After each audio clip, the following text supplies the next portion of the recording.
This specific pitcher makes a lot of sense for the Royals to go after, and I'm going to tell you who that is next on Locked On Royals. You are Locked On Royals, your daily Kansas City Royals podcast, part of the Locked On Podcast Network, your team every day.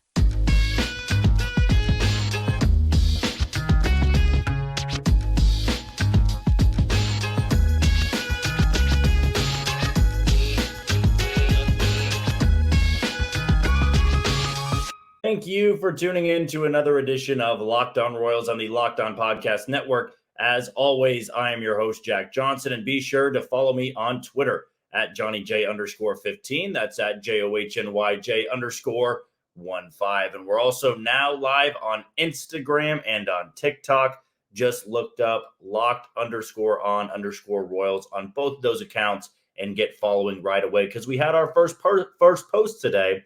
And we're going to continue to be making posts throughout the week. And from here on out, we want to make sure that we're reaching every single person on whatever social media outlet that may be. And always remember that you can catch these podcasting episodes wherever you get your podcasts: Spotify, Apple Podcast, Amazon Music, Google Podcast, and on YouTube. Just be sure to hit that follow button and subscribe. We're about 10 or so subscribers away from 600. Remember, our goal is to get to 1,000 before opening day 2024. So still a ways to go. We want to make sure we're adding subscribers every single day. So if you've already subscribed, be sure to send it to somebody who is not subscribed yet.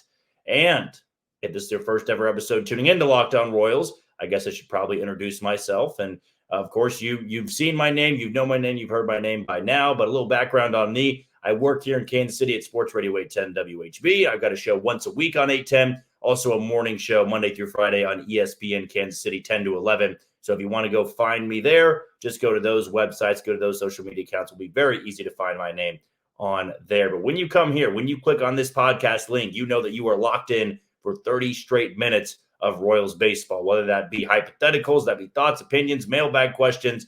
You are going to get Royals baseball year round. So we do on the Locked On Podcast Network. Just because they're out of season doesn't mean we're going to stop giving you content. And even though right now we're in a little bit of a lull, and this episode is going to be more so tailored to what could be, I still think it's going to be a very fun episode and one I'm going to enjoy doing. And one quick reminder that today's episode is brought to you by Jase Medical. You don't need to worry about disasters that could be in the future. You don't need to worry about can you take care of your family, because Jase Medical has a great solution for you. And we're going to talk about them coming up in about 10 to 15 minutes or so.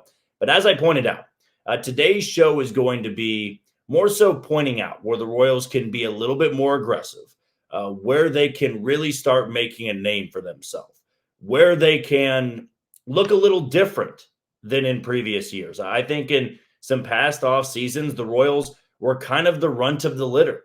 And if you don't really know what I'm talking about, I mean, you think about living on a farm. If you ever lived on a farm, if you dealt with farm animals, when there was that runt of the litter, or if you worked with dogs or cats, stuff like that, the smallest one was always the animal that couldn't get to the trough, couldn't get to the food bowl before all the other bigger animals were there. And I think every single offseason, the Royals kind of resemble that runt. And it's not really by just happenings. It's not just like they were forced into this situation. I think it's this identity they take on of, we need to see how the market falls so we don't overspend on somebody. And we may really like a certain pitcher, but we need to see if he can be available longer. Therefore, his price drops a little bit. I've always hated that path the Royals took. I've always hated that ideology of let's just see how the market plays out and we hope it's in our favor. Because what is that doing? That's just hoping the market goes in your favor. That's hoping a guy falls into your lap. That's much more of high spending. That's free agency there. Where the Royals have no excuse to not be active is when you can put waiver claims on guys. And I was very vocal and adamant about waiver claims going back to last season. There's no harm in it. And it's not like the Royals' 40-man or 26-man roster had a bunch of guys that you were afraid if you DFA'd them, they were going to get claimed by other teams. The Royals could have DFA'd a handful of guys, more than a handful, on that 2023 team, and they would have cleared waivers just fine. Not everybody, but I would say a good chunk of them. And so that kind of made me think, when you had spots available, when you had guys on the injured list, why not place a waiver claim on somebody? But that is in season, and you don't always get what you're looking for in season. I mean, those guys really are struggling when they're DFA'd. In the offseason, and especially yesterday, it can be due to roster crunching. And what Cleveland did yesterday was make somebody available I think could perfectly fit the Royals rotation if they're not trying to overspend on a rotation. Now, Cal Quantrill is not a name that's going to pop. You may have never heard that name before. But what I can tell you is that prior to last year, he was very much a mainstay and a solid foundational piece in that Cleveland rotation. And a rotation that has always given the Royals fits. It doesn't matter if Kluber was in it, Clevenger, Carrasco, they move on to Bieber, and then there was Zach Plesac. It didn't matter. Tristan McKenzie and Tanner Beebe, who was in the American League Rookie of the Year running, they just always find ways to pump out arms. So that's why I think they looked at Cal Quantrill and said, hey, bad last year, injuries were a concern. Did have a really good September, but we feel pretty confident in who we can get here. So Cal Quantrill's available. Okay, I think he was set to make about $6.6 million this coming year. So he's now designated for assignment. The Royals are high on the waiver claim list here, and I really think it would be smart to try and make a move there. Do I believe they're going to? There's been no signs, no rumblings, no rumors that they would be, but moves like that, they kind of fly under the radar. You don't know they are really interested until they actually go out there and sign that player. But I've got a very big reason as to why Cal Quantrill makes a lot of sense for this rotation. One, he's affordable. He's going to be incredibly affordable. You don't need to overpay there. And the Royals are trying to build a rotation, but also important to note, JJ Picollo wants depth. You don't just go into the offseason, sign a guy, say we have Reagans, we have Singer, let's sign a number one, let's assign a number 4, and let's roll with maybe another free agent in the number 5 spot. So you completely replenish the rotation. You replace 3 other guys. All right, you're good with that. But if you do nothing else and you don't try to add the depth, well, what happens when somebody gets hurt? What happens if somebody's underperforming?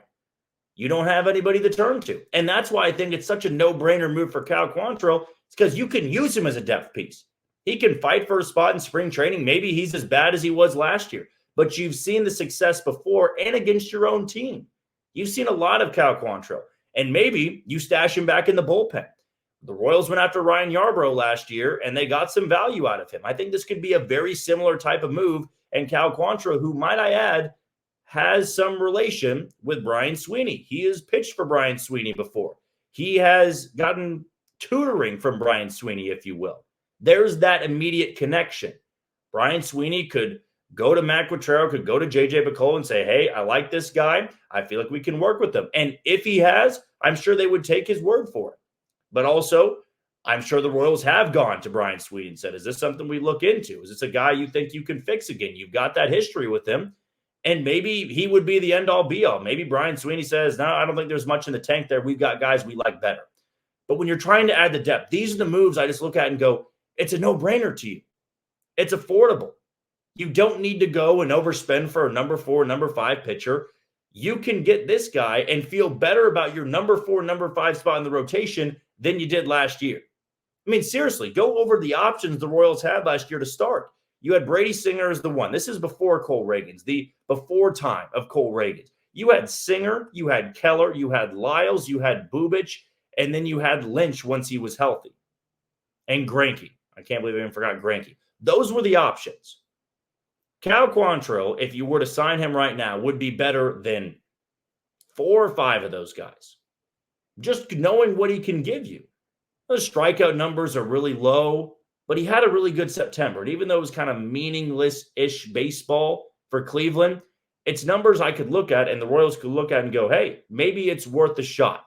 At bare minimum, an invite to spring training, though I believe he's going to get a major league contract. He's still under 30 years old. There's something to work with there. You need depth, and this is gift wrapping you depth. You may not like the guy. You may not think he has overpowering stuff, but this is what I mean with being transactional.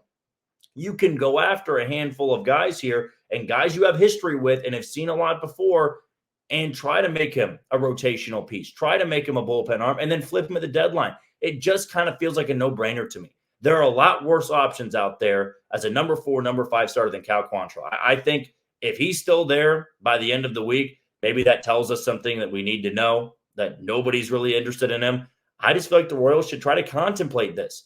Not too long ago, he was one of the ERA leaders in all of baseball. I believe it was like 2 years ago. So I think there's going to be some market for him. I would hope the Royals are interested because you need to add depth. And this feels like the perfect depth fit for the Kansas City Royals. All right, next thing we're going to dive into here is who the Royals didn't protect on the 40-man roster. And of course, one of the names we're going to talk about is Asa Lacy. But at this point, I'm starting to wonder, not so much a matter of will he ever be on the 40-man roster? Will he get to Kansas City? Will we ever see him again? Is he even playing baseball coming up this year?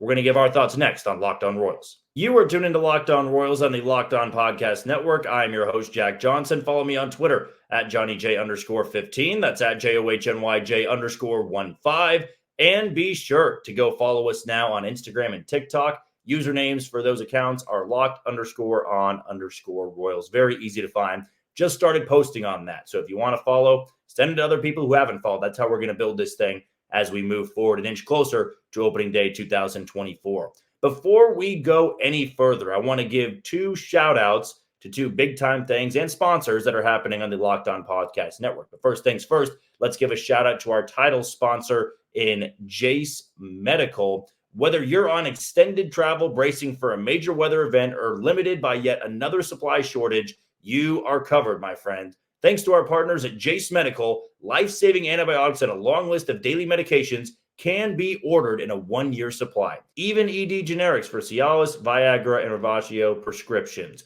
Go online right now at jasemedical.com to receive your 12-month supply on your daily medication. Remember to use promo code LOCKEDON at checkout for a discount as well. If you or someone you love would love to get some peace of mind by having a year's supply of any daily medication, go to jasemedical.com to see if it's offered for you. Remember to use promo code LOCKEDON for $20 off on your purchase. And one more thing we're very excited about is that Locked On has launched the first ever national sports 24/7 streaming channel on YouTube. Locked On Sports Today is here for you 24/7, covering the top sports stories of the day with the local experts of Locked On Plus, our national shows covering every league. Go to Locked On Sports Today on YouTube and subscribe to the first ever national sports 24/7 streaming channel. Really, really cool stuff, and we're very excited about it on the Locked On Podcast Network. Next thing we're going to dive into here is the 40-man roster and who the Royals didn't protect. And one that shouldn't be much of a surprise, but I know it's a name that pops. And that's usually what's going to be the attention grabber.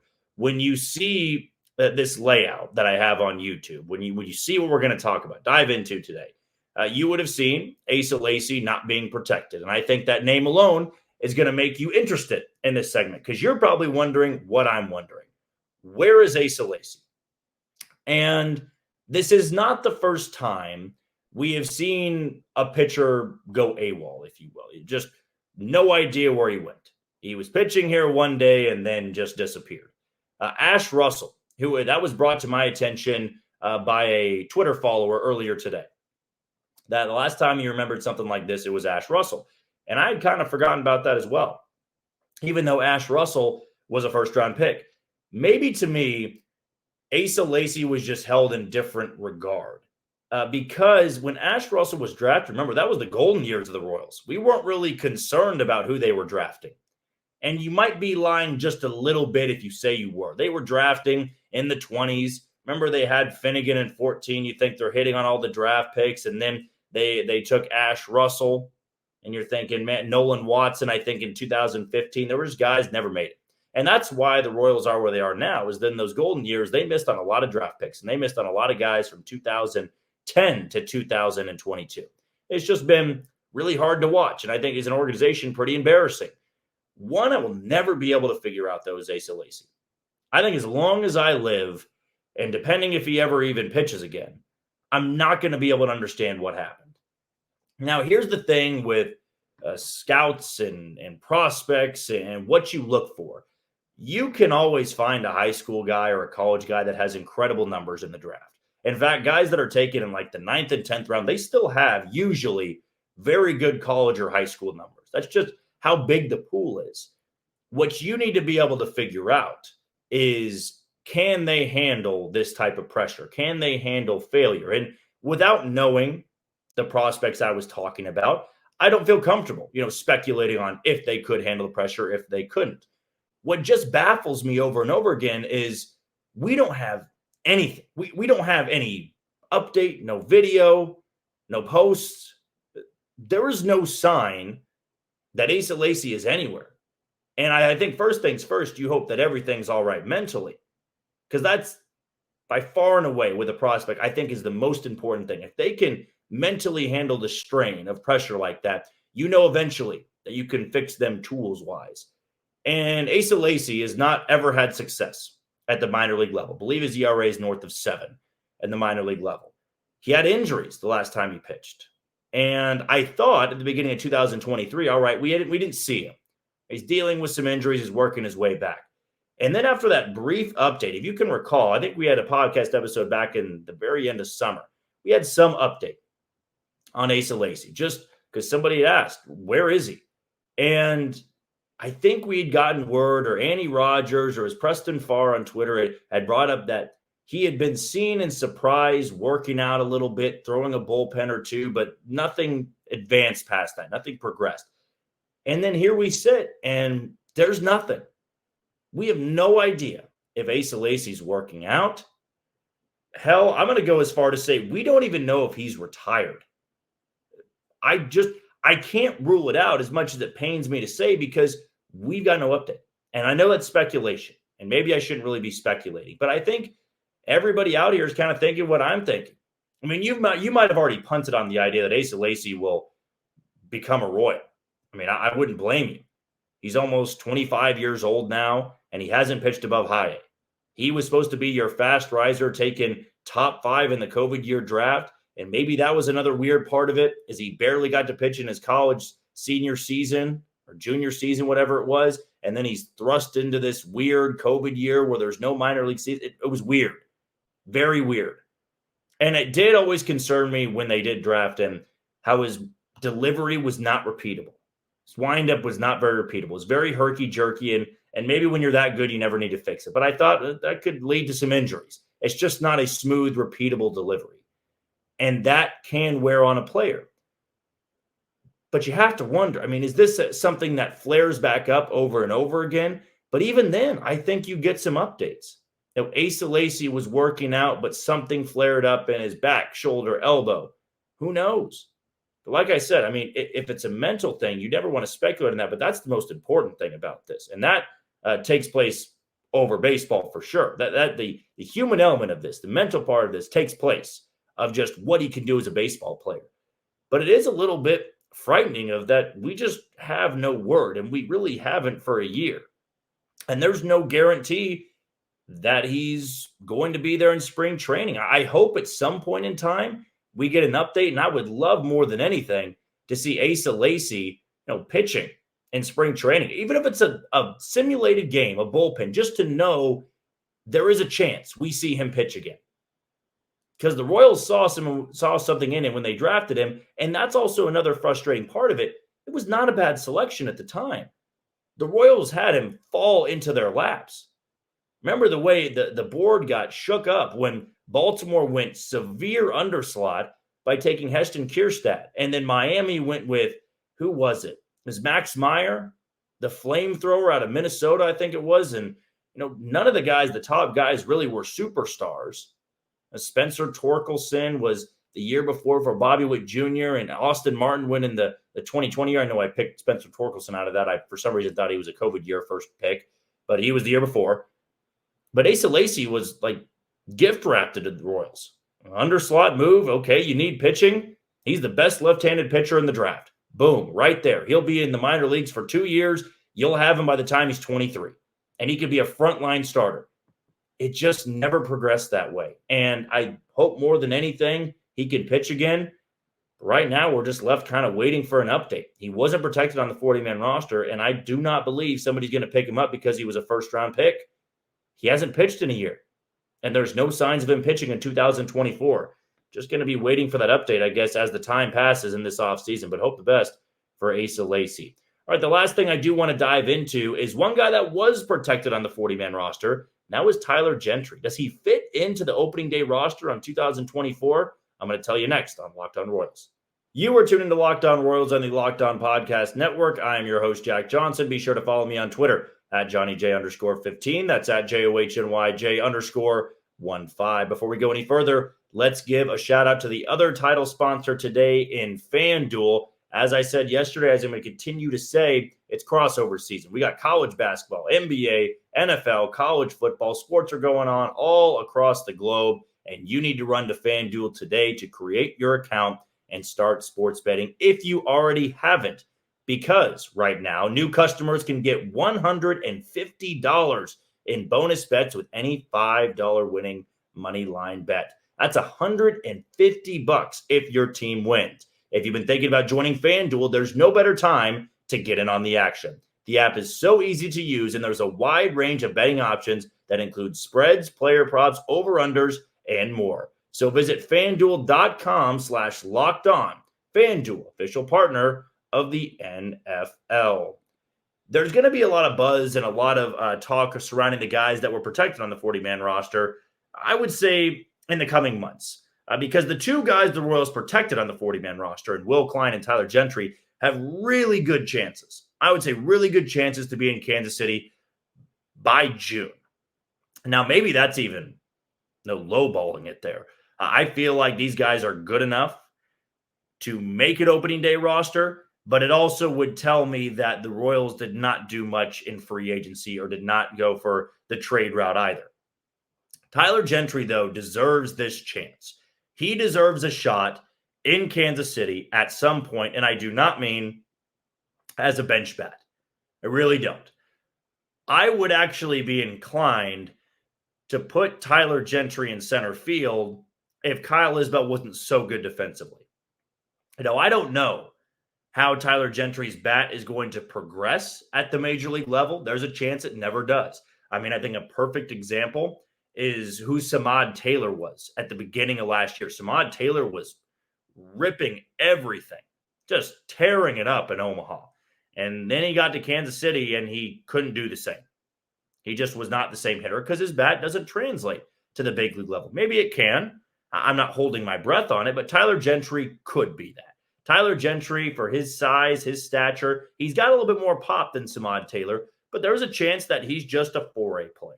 And it stings to say that. It probably sucks to hear that, but that's just the reality. When you're not a top 100 prospect, you're a little bit more of a seasoned guy. You're looked at more so as a 4A player. But knowing the Royals' outfield depth and what I kind of believe they're going to do with their outfield depth, he's going to get his chance. If he was much better defensively in center field and not as a corner outfield spot, I think he could go in and battle Kyle Isbell for center field. But the way J.J. Picollo sounded at his season-ending press conference, they believe Kyle Isbell's their center fielder, and they believe that bat is going to come around at some point. But Tyler Gentry is going to have some role on this team. And the big question here is it going to be good enough in spring training to make the opening day roster? Here is the thing about putting a rookie on your opening day roster, and maybe a rookie that isn't going to play every single day. The issue is Tyler Gentry would kind of be up there just to, I think, appease everybody. That maybe Tyler Gentry had a really good spring training and fans are clamoring for him, and then you put him on the bench. Because the way I see it, the Royals are going to have Kyle Isbell in center, MJ Melendez in left, and maybe Drew Waters in right. If not, it's going to be a free agent signing. That's just where I'm at right now. I don't think they're going to throw a rookie out there on opening day to start. So if Tyler Gentry does make the opening day roster, you're looking at a bench bat.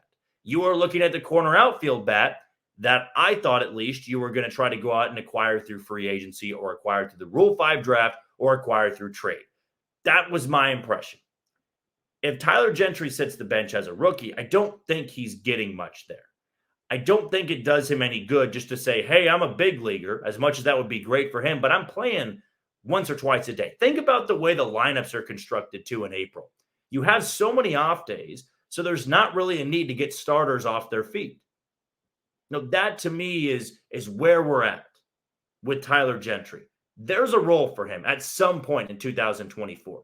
There's going to come a time where somebody gets banged up. There's going to come a time where somebody's mightily struggling. And Tyler Gentry may be tearing it up in AAA. That may be the reality. But they may wait. Because we also saw this with Vinny Pasquantino in 2022. I mean, I think we all can remember that fiasco. Is that Carlos Santana was playing first base and was not hitting worth a damn. He wasn't that great defensively, not the way he was this year in Milwaukee. Just kind of a black hole in the lineup. He was hurt a couple of times, just a shell of his former self. And Vinny Pasquantino is tearing it up in AAA. Like I said with Samad Taylor, like I said with Tyler Gentry. I mean, just blistering the ball. Same thing with Nick Prado, but the Royals didn't bring him up. And we're all going, what in the world is Dayton Moore and J.J. Picollo doing? Why are they not calling up this guy? Well, it's because you don't put the pressure on a rookie to come up and fill that hole, fill that void. You want to bring somebody up when you're thriving. And the Royals have not had many stretches in the last couple of years where they've had the perfect opportunity. But that's kind of where I'm at. I think we'll see Tyler Gentry if the Royals are playing a little bit better early on, but they just want another bat to turn to off the bench. And that's where it makes sense. I'm not saying Tyler Gentry can never sit on the bench in Kansas City. I think when he gets called up, he'll have that role like Nick Lofton had. Not as a super utility, but not playing every single day. You know, and it really does come down to the Royals' outfield depth and if they acquire anybody in free agency. But if that is not the case, and he is a bench bat at some point, I think that's better suited to be a fit in June or July. Because in April, you need to see if the guys you're rolling with can put things together. Tyler Gentry being a bench bat on March 30th is a lot different than being a bench bat on June 15th. It's a lot different. It just doesn't have the same feel to it. It's easier to step into a role mid-season when you've already played 40, 50, 60 games than it is from the get-go. Opening day roster. You know, and you are playing in the freezing temperatures once every 5 days or 6 days. That's why I think for now, he's not an opening day player. Can always change. I may have a different opinion come spring training because that's going to tell me what the Royals did with their outfield depth. They run it back with MJ, Isbell, and Waters as the three starting outfielders. Tyler Gentry is going to be up pretty soon. But if they get themselves an everyday player through free agency for right field, and then Isbell's got his defense in center, and I believe MJ Melendez is going to progress, different story. Might be a little bit of a longer of a process. So my opinion can change. But as for right now, I'm going to say that Tyler Gentry is not an opening day player in 2024. All right, that is going to do it for another edition of Locked On Royals on the Locked On Podcast Network. I've been your host, Jack Johnson. You can always follow me on Twitter at JohnnyJ_15. It's at JOHNYJ_15. And be sure to follow us now on Instagram and TikTok. We are live. That is at Locked_on_Royals. I actually messed that up a little bit. Locked_on_Royals. Very new to that still. But be sure to find it. Very easy to find. And also start putting them in my Twitter bio if you want to go find it on there. And follow along for content every single day. Before we go, one more shout out to our brand new 24/7 streaming channel that Locked On has begun and Locked On Sports Today. And it is here for your 24/7 covering the top sports stories of the day with the local experts on Locked On, plus our national shows covering every league. Go to Locked On Sports Today on YouTube and subscribe to the first ever national sports 24/7 streaming channel. We're very proud of it, very excited, and can't wait for you guys to go and check it out. Just go be sure and subscribe, not only to this podcast, but to Locked On Sports Today. Until tomorrow, you take it easy, Kansas City.